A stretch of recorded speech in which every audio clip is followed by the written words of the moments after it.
नमस्कार। आप सभी का राजकीय महाविद्यालय श्री करणपुर के YouTube चैनल में स्वागत है। आज हम BA तृतीय वर्ष के द्वितीय पुस्तक प्रश्न पत्र में भारत का भूगोल में अपोहा तंत्र करेंगे, यानी भारत में बहने वाली नदियों के बारे में। भारत में छोटी बड़ी बहुत सी नदियाँ बहती है और इन नदियों में बहने वाले भाग को दो भागों में बांटा गया है। हिमालय प्रदेश की नदियाँ और प्रायद्वीप भारत की नदियाँ। हिमालय की नदियाँ, इन नदियों के बेसिन काफ़ी बड़े हैं और उनके जल ग्रहण क्षेत्र सैकड़ों हजारों वर्ग किलोमीटर में विस्तृत है। इनमें मुख्यतः सिंधु नदी तंत्र और उसकी सहायक नदियाँ। सिंधु नदी तिब्बत के मानसरोवर झील के निकट एक ग्लेशियर है जिसका नाम है चेमा युंग डुंग। चेमा युंग डुंग, वहाँ से यह निकलती है और विश्व में लंबाई की दृष्टि से बड़ी नदियों में से एक है। इसकी सहायक नदियों में झेलम, चिनाब मुख्य है।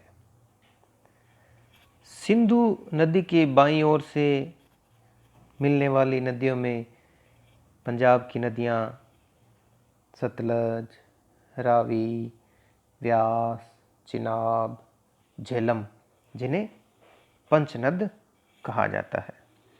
ये पांचों नदियाँ पाकिस्तान में स्थित मिठन कोट के पास आपस में मिल जाती है। कश्मीर में या लद्दाख में शिगार, जास्कर, गिलगिट इसके बाईं ओर से और काबुल, गोमल, श्योक इसके दाईं ओर से मिलती है। और अटक के पास काबुल नदी इसमें मिलती है और अटक के पास ही ये नदी हिमालय को छोड़ करके मैदानी भाग में प्रवेश करती है और अंत में अरब सागर में गिर जाती है। इसके बाईं ओर कराची शहर बसा हुआ है। इसकी सहायक नदी है झेलम, जो कि पीर पंजाल पर्वत की श्रेणियों से निकलती हुई शेषनाग झील से आगे बहकर वुलर झील में मिल जाती है और यह भारत पाकिस्तान की सीमा के लगभग समानांतर बहती है। और झेलम तथा रावी पाकिस्तान में चिनाब से मिल जाती है। चिनाब नदी हिमाचल प्रदेश में चंद्रभागा कहलाती है। यह नदी बाड़ा लाचला दर्रे के पास से जो दो नदियां निकलती है, चंद्र और भागा, उनके मिलने से बनती है। और रावी का उद्गम रोहतांग दर्रे के समीप है, हिमाचल प्रदेश में रोहतांग दर्रे के समीप। यहीं इसे ये कुल्लू घाटी में से होकर के बहती है।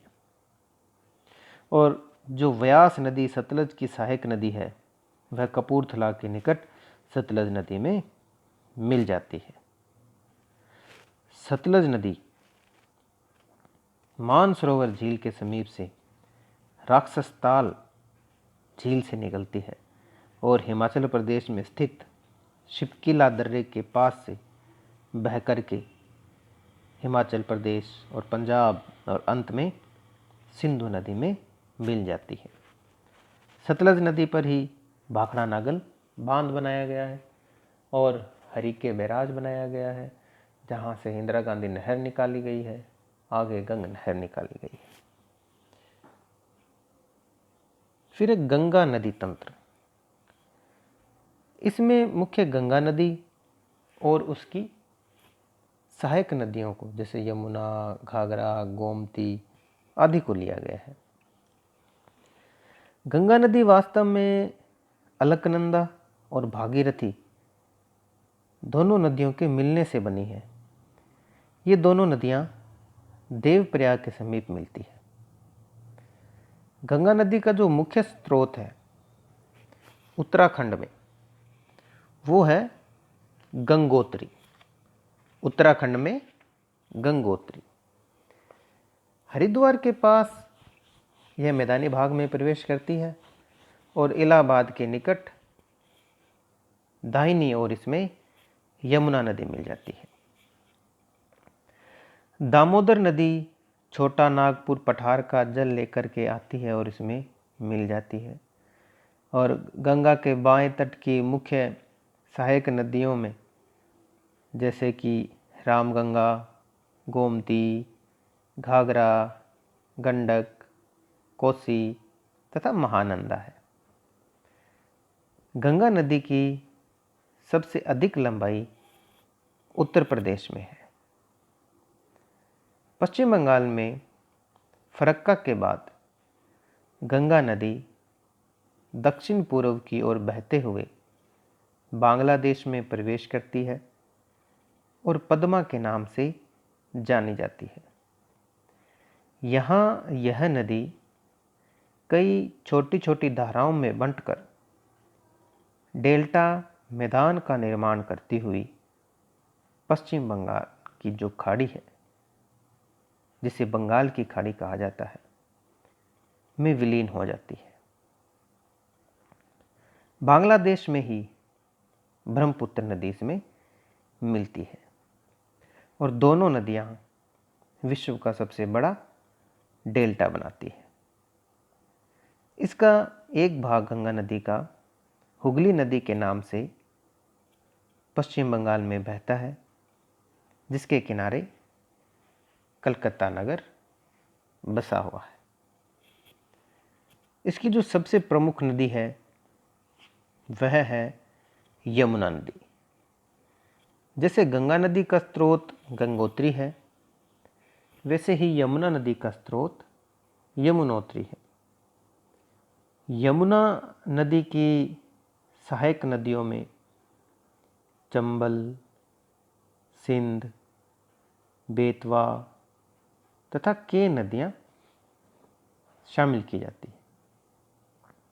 इसकी जो एक नदी है सोन नदी, वह अमरकंटक की पहाड़ियों से निकलती है। फिर अब ब्रह्मपुत्र नदी तंत्र।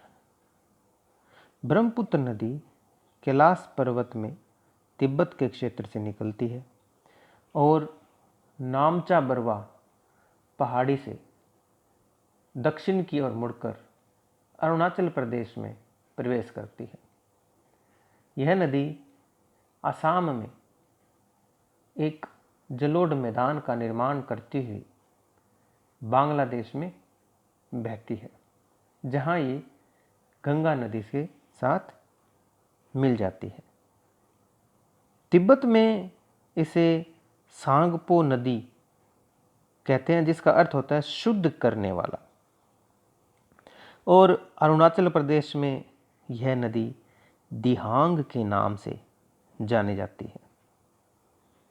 जैसे ही असम राज्य में ये मैदानी भाग में प्रवेश करती है, ये नदी गुम्फित हो जाती है और इसमें बड़े बड़े नदी द्वीप बनने लगते हैं, क्योंकि पानी का बहाव कम हो जाता है और मिट्टी इसमें अधिक होती है, इसलिए नदी द्वीप बन जाते हैं। और सबसे बड़ा जो नदी का द्वीप बना है उसका नाम है माजुली। उसका नाम है माजुली। जैसे नदी बांग्लादेश में प्रवेश करती है और आगे बहती है, इसका नाम बांग्लादेश में जमुना कहलाता है। तो ये थी ब्रह्मपुत्र नदी। प्रायद्वीप भारत की नदियाँ जैसे मुख्यतः गोदावरी, कृष्णा, कावेरी, महानदी आदि है। प्रायद्वीपीय नदियाँ चौड़ी उथली घाटियों से बहती है और ये हिमालय नदियों की तुलना में प्राय पुरानी हो गई है। अगर हिमालय नदी की नदियाँ युवावस्था में है तो ये प्रौढ़ावस्था में आ गई है। इनके ढाल अत्यंत मंद हो गए हैं। प्रायद्वीप क्षेत्र की अधिकांश नदियाँ पूर्व दिशा की ओर बहती है। सिर्फ नर्मदा और ताप्ती ऐसी नदियाँ हैं जो कि पश्चिम दिशा में बहने का कारण उनका यह है कि वो भ्रंश घाटियों में से होकर के बहती है। केवल वर्षा काल में जल मिल पाने के कारण ये लगभग नदियाँ मौसमी नदियाँ हो जाती है और ग्रीष्म काल, वर्षा काल के चले जाने पर ग्रीष्म काल आना, शीतकाल आना, उन समय यह नदियों की मात्रा में, पानी की मात्रा में कमी हो जाती है।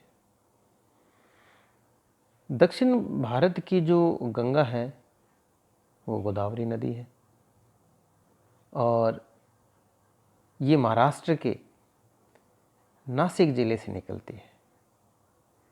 कृष्णा नदी महाबलेश्वर के पास से निकलती है और 1400 किलोमीटर की दूरी तय करती हुई बंगाल की खाड़ी में गिर जाती है। कृष्णा नदी की सहायक नदियाँ कोयना, भीमा, तुंगभद्रा, घाट प्रभा, माल प्रभा आदि है।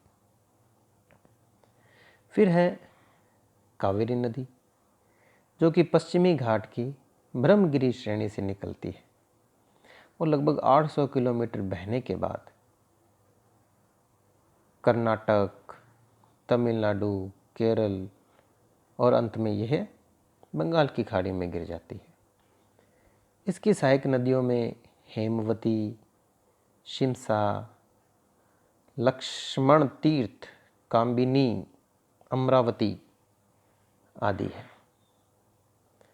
तो ये थी भारत की नदियाँ जिनमें हमने पढ़ा सिंधु नदी तंत्र, गंगा नदी तंत्र, ब्रह्मपुत्र नदी तंत्र और प्रायद्वीप भारत की नदियाँ।